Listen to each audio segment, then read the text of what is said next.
get drunk in this bitch doing toast. Yeah. That's what I'm about. That's what I'm about. Yeah, toast. Toast. Cognac talk. You dig? Talk that talk. Mm-hmm. Yes, sir. Check it. It's your boy Chase the Great, aka Greedy Man's Boogeyman, Lazy Man Antidote, Poor Man spokesperson, and I'm here with. Ooh, that boy Cool Keys, you best believe it. Yes, sir. Yes, sir. We're gonna bring that talk and we gonna bring it real. Already. CNN, none of that got our back. You know what I mean? We ain't gotta sugarcoat nothing. Oh, this nigga right here, no filter. So check it. Hey man, we was having a talk like we usually do. You know what I'm saying? And we said, you know, why not share it with the people, man? And I want y'all 2 cents, 3 pieces of the biscuit. You know, just add y'all little size on it, man. You know what I'm saying? Let me know what it is, all right? So the conversation is about integration versus nationalism, all right? Yeah. So I'm going to start off with, all right? I think, personally, I stood on the square of nationalism is the way to go, all right? We'll specifically talk about my boy, the one and only, the greatest to do it personally to me, Marcus Garvey. You know what I'm saying? And I said, you know, he did it like no other before him. And not just that, he didn't have no hate in his blood when it came to white folks. Matter of fact, look this up and quote me if I'm wrong now. He said himself that all these hate groups, these you know, the KKKs and the, you know what I mean, these flag wearing dudes and all this stuff, these dudes was way more realer than all the hypocrites that's out there. And that's why he was ready to and willing to work with them, man, because they love who they were. And to me, all that meant was he wanted us to love who we were. You know what I'm saying? So I kind of said that, and you know, my cuz over here, he had a difference of opinion. You know what I mean? And differences is cool, man. That's what make life great. You know what I'm saying? So his difference was, go ahead, man. You know what I mean? Yeah. Basically my difference, cause like we can integrate and have the same outcome or better, because when we separate, we get separate quality of living, education, assistance, whatever it may be, you know what I mean, criminal industry, whatever. So every time that we think about separating, it's gonna be different quality of living for us. Okay, so I had to push back on that with him, you know what I'm saying? Because personally, I feel like my first point, when we separated, we never got a true opportunity to branch out on our own. Case in point, Tulsa, Oklahoma. Another case in point, Rosewood. I can go on and on, all right? Where I show that when we was doing great, we was on point, on cue with each other economically, which is the first basis to a community. We didn't slack. Others came from the outside and messed it up, and that's what made the separation kind of look weak, according to him. You know what I'm saying? Yeah. It's not, you know, it's not because we hurt ourselves, but outside infiltration is what hurt us. So what say you, my boy? Yeah, so that proves my point even more, where when we choose to do our own community, the haters that come, they basically are less, they basically more prone to attack, and they are less likely to suffer the consequences, just like in Tulsa, Oklahoma. So I'm not, I'd say I would like for there can be some separations, just like there really is right now. The certain black schools or HBCUs or whatever, they do their own, just like some predominantly Southern Confederate heritage type of schools out here, and they have the Jewish type of schools out here, and so on and so forth. So when they have these type of separations already, they are allowed to choose integration as well, because the people who fought for integration knows that the ones we want to integrate with, that have the highest level of education, the quality of life, and so on and so forth, even with the justice system. You know what I mean? So they fought tooth and nail and bled and died for us to be able to get these freedoms that we enjoy today, and fight to keep, and fight to get the full Nelson, get the full Nelson, with no puns intended, on what they died for. So my question to you on that is this: what exactly do you want us to integrate into? The whole system, because there's a systematic racism. The systematic racism where they're trying to keep us out of, with the home, with a lot of loans and of different forms, and the educations and standards of living in certain areas and everything that they've been fighting tooth and nail, especially the right wing conservatives with their bills and laws, and especially the local. Today is the election day, where we seen the midterms, and where we seen a lot of local elections, and you see the whole map light up red. Right. You know what I mean? Because of the fact that the little towns and everything like that, which we don't pay attention to, we're trying to just get our education and this and that. There's a lot of these people in these little towns that are being lied to every day, saying that you're nothing but criminals. We had the election today. The Republicans continue for over 50 years to be the #1 red fire, no puns intended, red with hard on crime. You know what I mean? The only time that we was able to even match them on the hard on crime was Bill Clinton, and that was devastating to the black community. Exactly. He went a little too hard, basically. Exactly. Okay. But everybody point a gun and bam and tear him up, like he was trying to match the people that was doing it forever. Okay. That was winning big time. He was desperate. And he's from Arkansas, red-blooded Arkansas.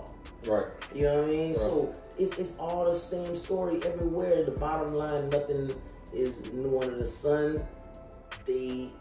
Martin Luther King, all of them was fighting for integration. See, the thing is, there was different ones, just like you say, Marcus Garvey, Malcolm X, and all they'll fight for different things. But in all actuality, it's like, you see when the ones who are fighting for integration, now you see the fruits of it. There's some black scholars who came from Harvard and this and that, you know what I mean? The Michelles and the Barack Obamas and stuff like that. They went to be competitive in Harvard and all these different things and being integrated. So the fruits of their labor, these are the people. All right, so I'm asking you this question. Every community practices nationalism, especially with what's going on with Kyrie right now, for instance, right? So every community, like especially the Jewish community, practice nationalism, all right? They do that first before they integrate or do anything else with anybody else. The money circulates 10, 15, 20 times before anybody else outside of their nation gets to touch it, right? But yet you're pushing for, black people to integrate and not be, self-sufficient. It seems like to me, not be self-sufficient and not be nationalists within themselves, meaning trading with themselves, bartering with themselves, living amongst themselves, and being self-sufficient enough with themselves before they go outwardly and before they do everything outwardly. It seems like you're pushing for them to try to, just buy into the system. So that's why I asked you, what exactly are they buying into? You know what I'm saying? When every other group, whether it's the Asian community and how they keep their thing locked in, and you just, ain't no Asians running to any black stores to break bread with them. Ain't no Jews running to any black stores to break bread with them. Ain't no, I can go time after time again, you know what I mean? Ain't no Hispanics like that. Whatever kind of different Hispanic country or groups that you're speaking of, go into different places and break bread with black people and just like that, you know what I'm saying? But black people, you know what I mean? Because we have no moral compass, because we don't understand what group economics is, we go into these places, as soon as we get paid, we go into these places and break bread with them. So what is your take on that? What is your, you know what I mean? Like, that's my thing on that. Like, it makes no sense to me how you kind of like, well, you know, we got, you know, the people, the founders before us, the people that did this, you know what I mean? They laid down the foundation for us to, you know, make moves and do what we got to do. But yet, you know, it just makes no sense to me personally. You know what I mean? When everybody else practices nationalism except for us, which is why we're on the bottom of the food chain today. Yeah, because the thing is, like I said in the beginning, like we practice nationalism almost on the same level with the HBCUs, with Black History Month, with, you know what I mean, a couple of things. There's some white people who feel offended by Black History Month, feeling like, hey, these people get a month to, but other black people will counter it and say, hey, you know what I mean, we only get 1 month, y'all get 11 months because y'all celebrate, we celebrate y'all's every, you know what I mean? Because, and it is true, you know, because even on the days, Wednesday, Thursday, you know what I mean, Voting's Day, all these things, almost everything we integrated, we doing it like in representing their heritage and everything. So when, you know what I mean, I understand all that. To me, it really all don't matter to me, you know what I mean? But what doesn't matter to you? It don't matter, like with the whole white heritage, black heritage, this, that heritage, you know what I mean? All that really don't matter to me. I rather, what I be loving to see is the whole integration. I love to, I don't know why I even like seeing when there's a black and a Hispanic or Asian and a white and a white and a black, you know what I mean? I like to see those type of things. They show me like, you know what I mean?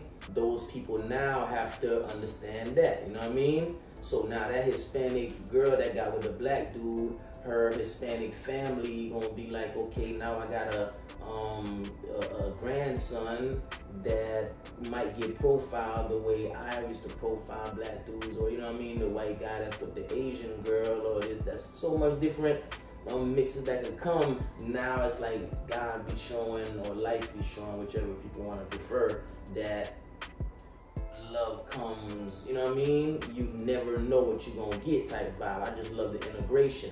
And then, like I said, the fruits show that when we have HBCUs on this hand with black heritage, and we got some the choice and ability to go to Harvard and everything else that's predominantly white or Jewish or Confederate heritage or different type of schools.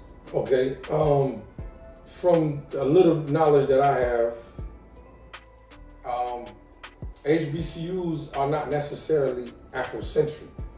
They might have black people that go to those schools, right? But they're not predominantly Afrocentric with their mindset and whatnot, right? They're just teaching black kids how to, again, assimilate into this society, right? They're not teaching what, you know, black kids or black people or African Americans or whatnot, how they need to survive, and you know how they need to make it on their own, how they need to create their own money trains and their own money trees and things of that nature.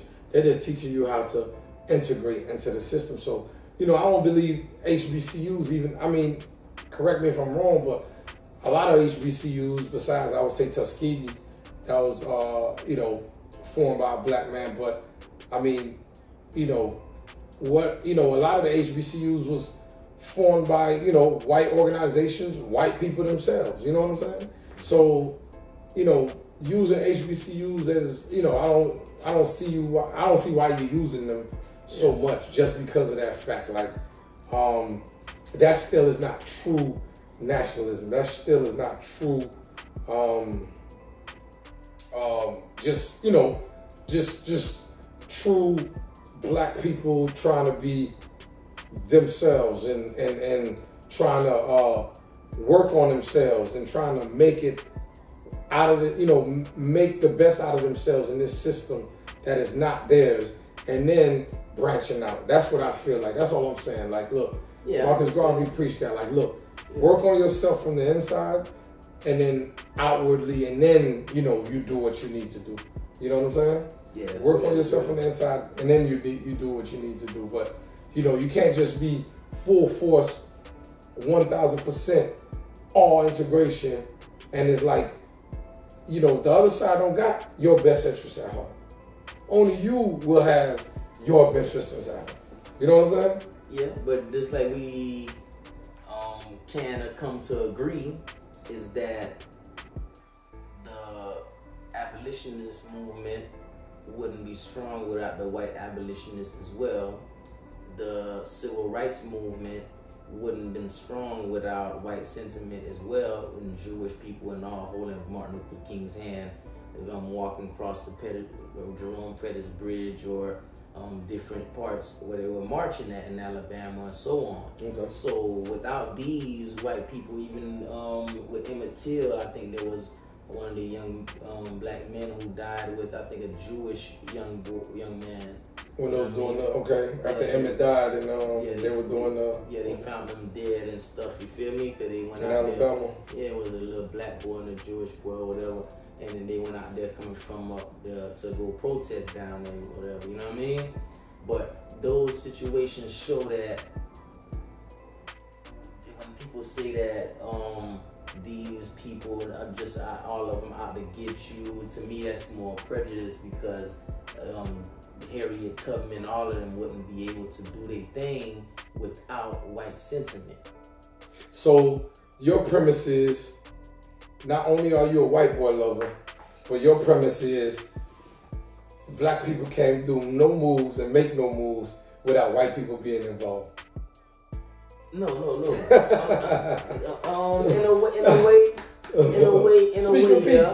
a way, yeah. That's, you can say that. Okay. Why is that? Why do you feel that? Because it's always in a society of majority rules. You know what I mean? When majority rules, it's really hard for you to get something across when you are a minority, not a majority. You know what I mean? And there's even other minority groups or a group that's more, you know what I mean? Can I ask you a question? Recognized than you. Can I ask you a question? Mm-hmm. Does the majority rule? Or does a few rule the majority? The few rule a majority. Okay, I got another question, and I'm gonna let you go after that. I promise. Okay. With that said, okay, I agree with you on that. Also, Asians. Are Asians the majority in this country? No. Are they said to be some of the strongest, though, economically, educational base and everything else? Are they said to be some of the strongest in the country? Yeah. The Asian community? Yeah. And yet they're not the majority, et cetera, et cetera. So, because you said, the majority rules. That was your premise right there. Like, the majority rules. But it's like, as long as you got, even if you got 10 MFers or 15 or 20 MFers that believe the same thing and go hard at it, and they are core and they stick together, that's an organization. You can't break that organization. You can't break that clan. You know what I mean? It's going to take a lot to break that. Yeah. You know what I mean? And that's my thing with black folk, is we just fragmented. We're too fragmented. And look, when I speak of nationalism, right? Yeah. Nationalism doesn't mean hate. It just means love of one's race, religion, or nation state or nation. You know what I'm saying? That's all nationalism is. And when I speak of nationalism, I'm saying, like, look, it's not that you hate anybody else. It's just that you put yours forward and front before you put anything else. And that's natural, my boy. You know what I'm saying? I'm going to call mine the best. I do that when I play basketball. When I play basketball, I'm the best thing smoking out there. You know what I'm saying? Naturally. So, and that's a sport. But if I could put it in the game of life, naturally I'm gonna say, hey man, me and my group are the best. You know what I'm saying? Yeah. And I think that's what we need to do more and more of. And the problem is we're not doing enough of that. You know what I'm saying? Yeah, I hear you saying. When I brought up the HBCUs and all that, they are a good example. But that was just like one amongst many, just like I say with the Black History Month, and you know what I mean, those little things that we were given are nothing but chump change compared to giving us the same equality in the loans or the justice system or different things as well. You know what I mean? Standard of living and education and all that. You give us those things right there. And it's like Martin Luther King said on his interview, I think on NBC or something back then. You tell us to lift ourselves by our bootstraps, but you took away our boots. Right. How we gonna lift ourselves up by our bootstraps when you took away our boots? But you just said that, and I agree with you on that. But then on the other side, you said you still want to integrate with the same people that took the boots from you. Yeah, that's the thing. Because the thing is, so if I go to that skating ring, I'm not gonna have no skates. But if I go to their skating ring definitely gonna have skates. They gonna have the top-notch skates. But they don't really want you at the skating ring, though. But the thing is, if the law says they have to let me be at the skating ring, we finna come through and we finna James Brown with it. And then it's better, just like the Bible say, I'd rather eat on a table. King David say, I'm gonna eat on a table with my enemies. They gonna see my plate. You know what I mean? Those who oppose, but the good white ones who like me, they like, yo, man, he's raw, man, you guys are cool, man, yo, you jazz, man, you know what I mean? Mm. And then it's gonna always have those types. And as in history, you see people who down with the whites, they turn out like Elvis and so on and so forth. The whites that's down with the blacks, I mean. You know what I mean? The ones who like, but the many that's like, man, forget them or whatever, they might do some little, some bop shit to try to be more different from you, but every time a hater try to be different from you, whatever, it go bad. Right. Go sit down, man. Exactly. Yeah, you know, I'm just confused at that a little bit, you know what I mean? Like I said, man, I feel like nationalism is the way to go. Yeah. That's our biggest problem, is that we're sitting there and we're sitting there trying to integrate with everybody else instead of trying to integrate with ourselves. We fighting ourselves. Yeah. You know what I mean? We got different sects, different religion, different all type within ourselves. I mean, our biggest problem is black people, period. Whether you go from the motherland to here, it's tribalism. And, you know, so we're fighting ourselves instead of trying to become one with ourselves and making it happen within ourselves so that we can be respected by these groups, man. It's hard for these groups to respect us. I'd like to ask you a question, though, like almost like the one you asked me, though. Out of the population, you have the Asian Orientals, but then you have those Arabs, then you have the Persians, and all these, like, you know what I mean, Mongolian type, whatever, these different people, all of them considered as Asian, right? Yeah. But you have Europe, then you have Africa. Okay. You know what I mean? Then you have even the Turkey and the Arabs and all that, maybe, or the Jews or whatever, may be considered Asia. Okay. So which population would you say, which is more populated, you would say? Which is more populated? Mm-hmm. What kind of question is that? I don't know that answer. Like, I don't get your line of question. Like, what? It's almost like, is there more white people, black people, or Asian people?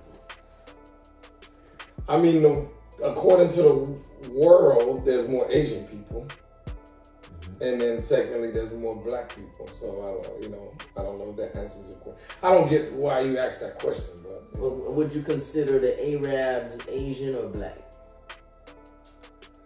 I mean, according to the world, right? They call them sand ends. Sand Negroes. What I consider Arab, I consider Arabs. I still don't know where you're going with that. Because to be honest, I'm glad you said the way the world is. Because when you go to Brazil, you see all the black people. They don't say black; they say Hispanic. Or in Puerto Rico, or in Brazilians call themselves Brazilians. They don't call themselves Hispanics. Or Argentina, or other places with dark-skinned people, or ex-slaves, or whatever, mix or whatever. You know what I mean? All right. Middle Central America and all that. Mm-hmm. They have those people that a lot of them they don't consider black. Even in the Dominican Republic, some that are like my skin and yours, or whatever, consider themselves just Hispanic, right? All right. So what's your point? So in a world census, they don't put all the black people as black.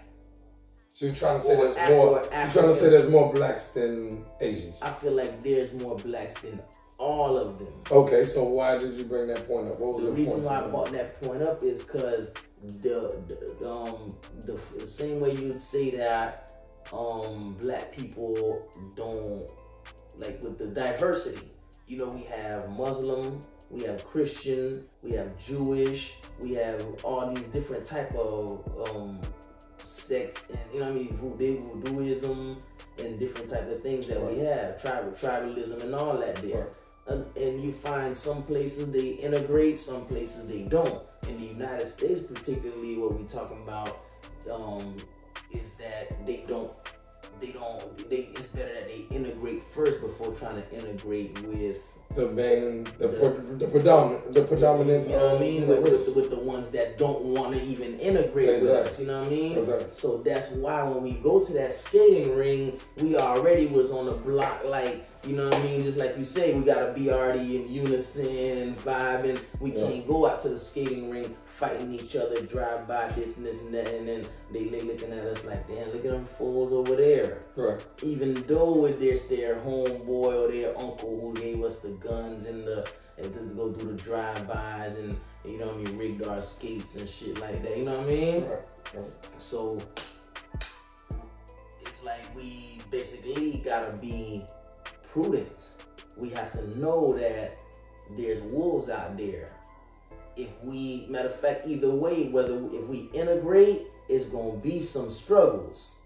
If we segregate, it's gonna be some struggles.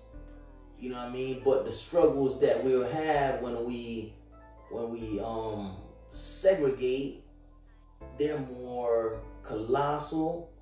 they're more. It's infinite, basically. So your thing is, if I can, try to summarize it in a bit of a way, is, look, I don't want my people to segregate because the predominant race, the predominant group is gonna blow everything we have up. Basically, they're gonna destroy everything we have. We're not gonna make it, so we might as well integrate. It sounds like you copping out, bro. It sounds like you just giving up and just copping out. No, you know what I'm saying? When really, hold up real quick. When really, all we need to do, like I said, is we don't even, no arms have to be taken or anything. And all we need to do is, look, let's break bread with each other. You know what I'm saying? Let's just break bread with each other. That's the start of, and that's the commencement of everything. Like Tulsa, Oklahoma. Yeah, like Tulsa, Oklahoma. You know what I'm saying? But imagine Tulsa, Oklahoma today. Just like you don't see hangings going on today, not in the numbers that that was going on then. I mean, you know what I mean? But imagine Tulsa, Oklahoma today. You know what I'm saying? Yeah. Like the world, UN, everything. I believe that it would be the biggest. They would lose it. You know what I mean? You can't do that. You know what I mean? And since the United States want to police the whole world and everything like that, like Putin and everybody else would have had a field day if they even tried to do anything to destroy anything we had going on. At this point, we're just helping them out and destroying ourselves. You know what I'm saying? Yeah. So that all I'm saying is, let's stop destroying ourselves. This is not 1920, 1930 anymore. You know what I mean? And let's get another Tulsa going on, just like baby Atlanta, you know what I mean? Or Atlanta. You know what I mean? Let's get different regions, you know what I mean, and different things going on just like that. You know what I'm saying? That's what I was going to wait for you to finish speaking so I can say Atlanta. And there's a lot of little Atlantas, especially in Georgia and or in Texas, or even great cities like Houston and Detroit and so on and so forth, Philly. A lot of those places have like black organizations, fraternities, and secret societies, whatever you want to call them, you feel me? Lodges and all.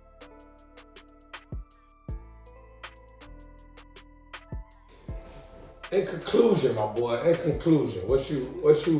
so your point was saying integration is the way to go. Martin Luther King is the way to go. Compared to Garvey, compared to Malcolm. What you conclude with this, man? You know what I mean? Yeah. And we'll do a part 2 of this, because I like this, man. You know what I mean? And we're gonna come with way more research and everything, but in conclusion, bro. In conclusion, it's just like you said with the Marcus Garvey. He agreed or could work with the KKKs because they wanted segregation, and he like, hey, I want segregation, I'm down for that too, like, forget y'all, you know what I mean? Right. But I always look at it like, why is it that boy across the street wants segregation? It's something that he don't want me to have. Why you want segregation so bad? That's how I used to always think when I'm growing up. Like, hold on, why this dude want this thing so bad? You know what? Me and my older brother, you know what I mean? All of us. We be like, hold on, you know that. Okay. So, boom. It's like the way when we think like chess, we think that way because we know that the person with the upper hand or the higher hand, he has the access to the law and all these other things, the ports and so on and so forth. Right. So what we have to do is both, like you said, before we fully integrate, we must inside of us integrate. Right. You know what I mean? Right. We must do it. I'm down with that. But we must integrate because of the fact that we want the same privileges. Right. And standard of living. In just the asterisk to close it really out, whenever we get in the midst of a diverse community, we outperform and we disprove all of the those stereotypes of being lazy or other disabilities. You know what I mean? We always outperform, overperform. Okay. And that's in sports, in academics, in wherever arena that you put us at, the top valedictorian or one of the top 5 or 10. Okay. And reason being, it almost shows that when you give us a boot, we pull ourselves up by our bootstraps. Okay. But don't give us no sandals type of education that they did, because even though they gave us integration, they segregated us with the districts. Okay. Gerrymandered the kids' education. So you're trying to say it never really was real integration? We seep through. There's like it's supposed to be 100% integration, but they gave us like a 15 to 20%. Because that's the ones that seep through and end up to happen in this neighborhood or whatever. You know, a lot of people who in their 60s tell you situations like that where their parents moved into a community and had to have a shotgun on the porch because it was in a wonderful neighborhood, big house in the South. Okay. You know, so basically, it was never fully integrated, but a lot of people gain the fruits of those who fought hard and died and bled for us to be able to have integrated schools and have these Harvard graduates, the Michelles and the Barack Obamas, the Henry Louis Gates, the John Lewises, the so on and so forth. And so the HBCUs, they're more nationalists. Some of them, a few, were started by white people and for whatever reasons or interests, but a majority, as you say, was started by blacks, Bethune-Cookman and so on and so forth, different universities, especially throughout Georgia and the South. They basically show a difference, and they have high scholars. Some of them are great schools that are known, FAMU and so on forth, that are known for their scholars and their sports and so on and so forth, both mental, physical. See, I feel like black folks, a lot of the time we get that, hey man, we mess up. It's good. Like, even if a prophet come through, the prophet gotta say how the enemies are messed up, and then God is showing me how we are messed up. You know what I mean? You must check your people. But I feel like you can't. There's too much of everything. There's too much of not checking ourselves, and there's too much of checking ourselves. We have to be careful not to be on both of those ends. Okay. Balance. Okay. I would say, in conclusion, with my thesis and my premise, we have to hold ourselves accountable. We can't be afraid of the powers that be. We can't be afraid of the ones that hold the they just hold the key to everything. We gotta create our own. Once we create our own, we figure out how to maintain, because at the end of the day, long as you integrate it, man, at any time, they can just press the button and you're no longer in that game no more. Mm-hmm. You no longer can play that game no more. But if you're self-sufficient, if you have, peoples and networks that you're working with here, outside of here, et cetera, you know what I mean? Because you know better than I that we're a nation within a nation. Yeah, or nay? Yeah. We're a nation within a nation, right? Okay, so, long as we continue to go the way we're going, I don't see the ending. Or if I do see the ending, to be honest, the ending is very grim. It's very bleak. It's ugly. When we get, just like they get, to where, look, their family first, their nation first, their people first, some of them are religion first. As long as we get to that, we figure out who we are, we have our own links, and that we can reach out to and throw the pole out there, mm-hmm. and you know what I mean, and we grab what we can grab out of that sea within ourselves, we'll be good to go. Our problem is we don't have that. We're casting our lines out in their waters. We're not casting our lines out in our waters. That is our problem.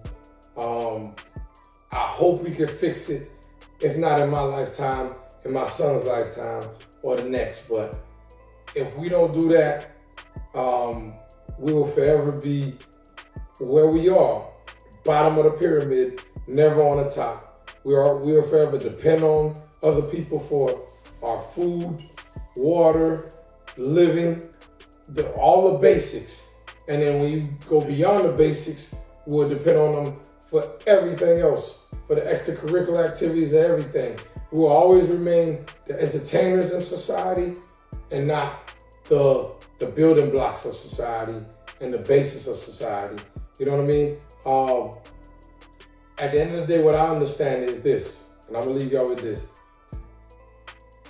Russians don't like Americans. Americans don't like Russians. But at the end of the day, they respect each other. Russians don't like Americans. Sure. Americans don't like Russians. But at the end of the day, They respect each other because they both create.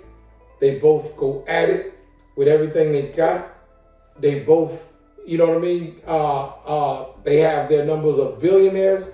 They create their powers that be, and they respect each other. Power respects power. We don't have any power. Nobody respects us. Y'all be blessed, man. Yes, sir.